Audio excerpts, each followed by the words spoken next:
ഹജറുൽ അസ്വദിനെ മുത്തം വെക്കുമ്പോ ഉമർ റളിയല്ലാഹു അൻഹു പറയാണ്, ഹജറുൽ അസ്വദേ, എനിക്ക് നല്ലപോലെ അറിയാം നീ ഒരു കല്ലാണെന്ന്.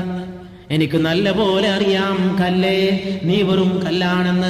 എന്റെ ഹബീബായ നബി അള്ളാഹുവിന്റെ റസൂല് നിന്നെ മുത്തം വെക്കുന്നതും ചുംബിക്കുന്നതും ഞാൻ കണ്ടിട്ടില്ലായിരുന്നുവെങ്കിൽ കല്ലായ നിന്നെ മുത്തം വെക്കാൻ ഖത്താബിന്റെ മോനായ ഉമറിന് കിട്ടൂലായിരുന്നു. ഹജറുൽ അസ്വദേ, ഞാൻ അവിടുത്തെ മാതൃക അനുകരിക്കാൻ വേണ്ടി മാത്രമാണ് നിന്നെ മുത്തം വെക്കുന്നത്.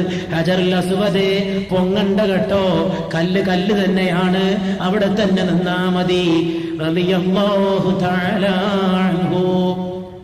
ഈ സമുദായത്തിന്റെ ഈമാന് കാക്കാൻ വേണ്ടി പാടുപെട്ട ഉമർ ഇബ്നുൽ ഖത്താബ് റളിയല്ലാഹു അൻഹു, അല്ലാഹുവിന്റെ റസൂല് ഒരു കരാറ് ഒപ്പിട്ട ഒരു മരമുണ്ടായിരുന്നു.